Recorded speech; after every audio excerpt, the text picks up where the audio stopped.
সুমন, তুমি আমাদের সঙ্গে থাকো, তুই আমাদের সঙ্গে থাক। এই মুহূর্তে দিল্লিতে রয়েছে আমাদের প্রতিনিধি আবির। আবির, এখনো পর্যন্ত আপডেট কি কি কি হলো, কি কি হচ্ছে, কি কি হবে?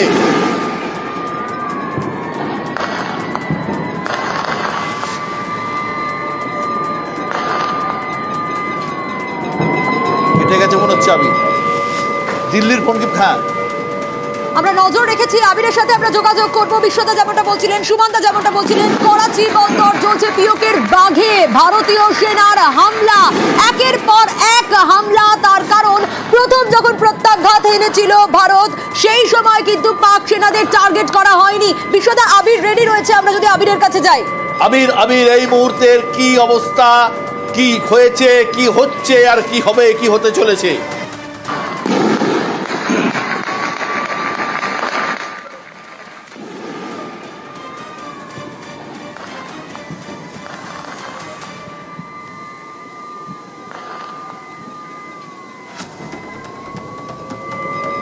আবির, শুনতে পাচ্ছ? আবির, কি হচ্ছে, কি হচ্ছে, কি হতে চলেছে? দিল্লির রাজপথ দেখতে পাচ্ছি, কি অবস্থা?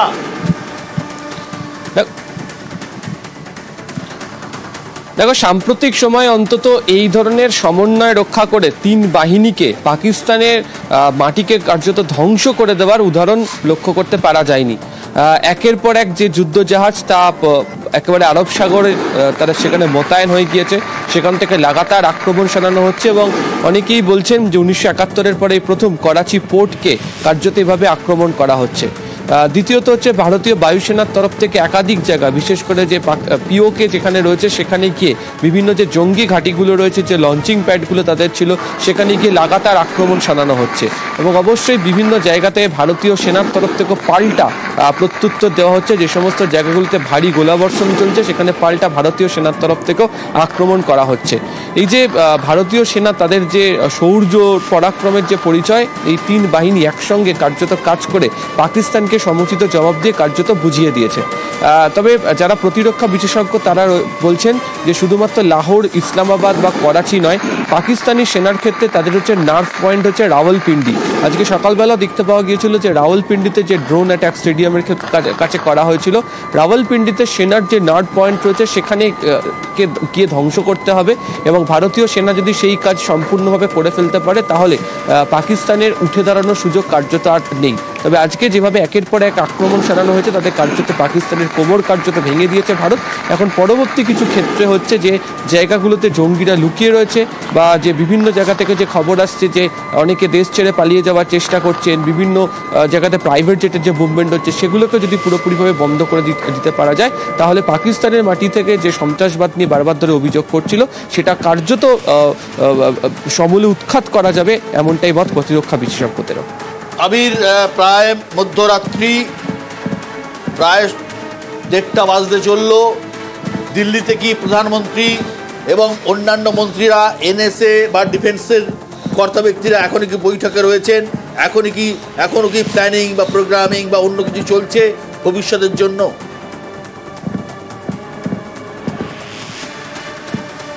দেখো, প্রতিরক্ষা মন্ত্রকের দফতরে এখনো পর্যন্ত মন্ত্রী নিজে রয়েছেন, সচিব রয়েছেন, তিন বাহিনীর যে প্রধান তারা রয়েছেন এবং সিডিএস রয়েছেন।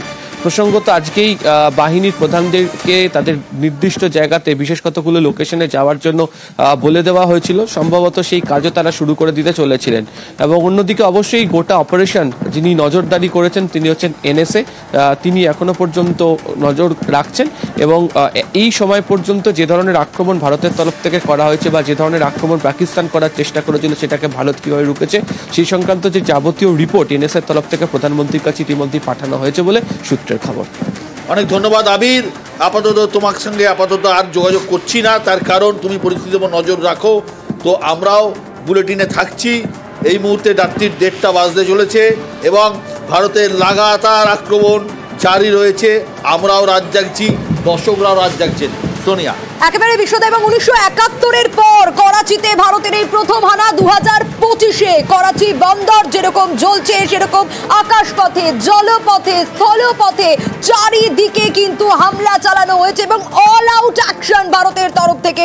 ইসলামাবাদ, শিয়ালকোট, করাচি, লাহোর, বাওয়ালপুর, একের পর এক জায়গায় ভারতের হানা, তার কারণ বারবার প্ররোচনা দিয়েছে পাকিস্তান। বারবার যখন পাক সেনার প্ররোচনা, তখন ভারতের তরফ থেকে একের পর এক হামলা।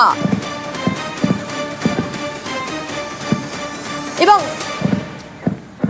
সোনিয়া, আশা করা যায় যে শিক্ষা আমাদের প্রতিবেশী পেল, যে শিক্ষা পাকিস্তান পেল, লাহোর, ইসলামাবাদ, করাচি, বাওয়ালপুর, রাওয়ালপিন্ডি, শিয়ালকোট, সকালে উঠে দেখবেন আস্ত নেই, সমস্ত শহর গুঁড়িয়ে গেছে। এই 5টা শহর গুঁড়িয়ে দিয়েছে ভারতীয় সেনাবাহিনী। ভারতীয় নৌবাহিনী করাচি বন্দরকে গুঁড়িয়ে চুরমার করে দিয়েছে। এই যে পরিস্থিতি, সকালে উঠে দেখবেন যে পাকিস্তান বলে কিছু নেই। তার কারণ হয়তো সকালে স্বাধীন বালুচিস্তানের জন্ম হতে চলেছে। সব মিলিয়ে এমন একটা পরিস্থিতি তৈরি হয়েছে, সারা রাত্রি হয়তো আক্রমণ চলবে। ভারতীয় বায়ুসেনা আক্রমণ চালাচ্ছে এবং যথাযথ শিক্ষা দিচ্ছে। তার কারণ যুদ্ধের কৌশলই একটা হলো, প্রথমে মেরে নাও, তারপর তো আলোচনা হবে, তারপর তো বিভিন্ন সামরিক বিভিন্ন দেশ তারা মধ্যস্থতার জন্য এগিয়ে আসবে। কিন্তু আজ রাত্রি শুধু মারার রাত, আজকে রাত্রিটা শুধুমাত্র আক্রমণের রাত। পাকিস্তানের মাথা তুলে দাঁড়ানোর কোথাও কোনো ক্ষমতা নেই। বিক্ষিপ্তভাবে কাশ্মীর ফ্রন্টে, ওয়েস্টার্ন ফ্রন্টে পাকিস্তান কিছু শেলিং চালাচ্ছে, এর বাইরে কিন্তু কিছু নয়। আপনারা সঙ্গে থাকুন, আমরা আপনাদের যুদ্ধের খবর প্রতিনিয়ত আপনাদের কাছে পৌঁছে দেব। আমাদের দিল্লি থেকে শুরু করে পাকিস্তানের এবং কাশ্মীরের বিভিন্ন জায়গায় আমাদের প্রতিনিধিরা রয়েছেন, তারা আমাদের কাছে টাটকা খবর পৌঁছে দিচ্ছেন এবং সেই খবর আপনাদের কাছে ছবি সহ আমরা পৌঁছে দেবো। সোনিয়া, একেবারে বিশ্বদা, প্রত্যেকটা মুহূর্তের আপডেটের দিকে আমরা নজর রেখেছি। প্রত্যেকটা মুহূর্তের আপডেট, একেবারে নির্ভুল তথ্য আপনাদের সামনে আমরা তুলে ধরছি। যুদ্ধের সব খবর তো রয়েছে। কাশ্মীরে 22 তারিখের এই হামলার পর থেকে প্রত্যেকটা আপডেট আমরা আপনাদের সামনে তুলে ধরেছি। অবশ্যই আমাদের নজর থাকবে এবং কাল ভোরেও কি পরিস্থিতি তৈরি হয় সেদিকেও তো আমাদের নজর থাকবে। কারণ পাকিস্তান বলে কি সত্যি আর কিছু থাকবে? কারণ একদিকে যেরকম ঘরে বাইরে চারিদিকে সারাশি চাপে পাকিস্তান, মাথা তুলে দাঁড়ানোর মতো অবস্থা পাকিস্তানের আর নেই। অন্যদিকে বিএলএ তারাও একের পর এক অ্যাটাক চালিয়ে যাচ্ছে। প্রত্যেকটা মুহূর্তের আপডেট দেব শুধুমাত্র নিউজ 18 বাংলায়। নজর থাকুক আপনাদের।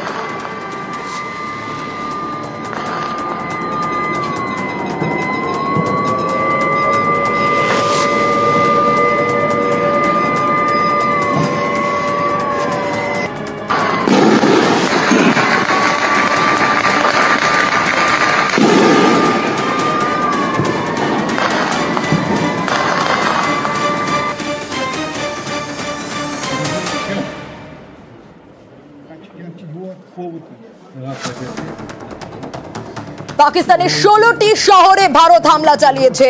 ভারতের 27 বিমানবন্দর আপাতত বন্ধ। অন্যদিকে লাহোর, পেশোয়ারে বিস্ফোরণ, কোয়েটায় পাক সেনা ক্যাম্প ধ্বংস। যেমনটা বলছিলাম না, তাহলে কি স্বাধীনতার পথে বালুচিস্তান, পাকিস্তান বলে কি আর কিছুর কোনো অস্তিত্ব থাকবে আজকের পর? কারণ যেভাবে হামলা চলেছে, বারবার ভারত বলেছিল ধৈর্যের পরীক্ষা না নিতে, আর বিনা প্ররোচনায় গোলাবর্ষণ পাকিস্তানের আমরা দেখেছিলাম। একের পর এক আপডেট উঠে এসেছিল, আর তারপর একের পর এক হামলা, অপারেশন সিঁদুর, তারপরেই সুদর্শন চক্র কিভাবে কামাল দেখিয়েছে তার প্রত্যেকটা আপডেট আমরা দেখেছি। কিভাবে একের পর এক পাক মিসাইল রীতিমতো ধ্বংস করে দিয়েছে, নামিয়ে দিয়েছে ভারত।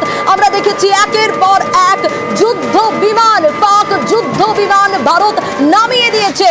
আর তারপর স্বাধীনতার পথে বালুচিস্তান, কেন এই কথা বলছি? কারণ ইতিমধ্যে কোয়েটা শহরের দখল নেওয়া হয়েছে। অন্যদিকে নজর রেখেছি আমরা পাক সেনা ঘাঁটি যেগুলো রয়েছে সেগুলোতেও বালুচ লিবারেশন আর্মি টার্গেট করছে, অ্যাটাক করছে একের পর এক। তাহলে কি পাকিস্তান বলে আর কিছু থাকবে? এই প্রশ্ন উঠছে। তার কারণ ঝাঁঝরা হয়ে গেছে পাকিস্তান আজ। ইসলামাবাদ, শিয়ালকোট, করাচি, লাহোর, বাওয়ালপুর, একের পর এক বিভিন্ন প্রান্ত 16-17 জায়গায় বিস্ফোরণ যেরকম হয়েছে সেরকম হামলা চালিয়েছে ভারতীয় সেনা। জলপথে, আকাশপথে, স্থলপথে চারিদিকে হামলা চালিয়েছে এবং পাকিস্তান কাঁপছে ভারতের হামলার ভয়ে।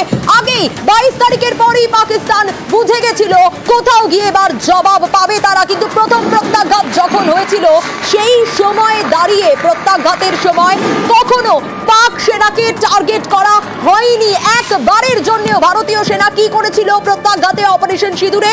জঙ্গি ঘাঁটিগুলোকে টার্গেট করেছিল। পিওকের 5টা আর একেবারে পাকিস্তানে ঢুকে 4টে, মোট 9টা জঙ্গি ঘাঁটি উড়িয়ে দিয়েছিল। কিন্তু তারপর একের পর এক প্রত্যাঘাত যখন ভারত হানছে, ঠিক সেই সময় আমরা দেখেছিলাম যে সেনাদের ওপর, ভারতীয় সেনার ক্যাম্পগুলোতে অ্যাটাক করা হয়েছিল, আর তারপরেই অল আউট অ্যাকশনে ভারত।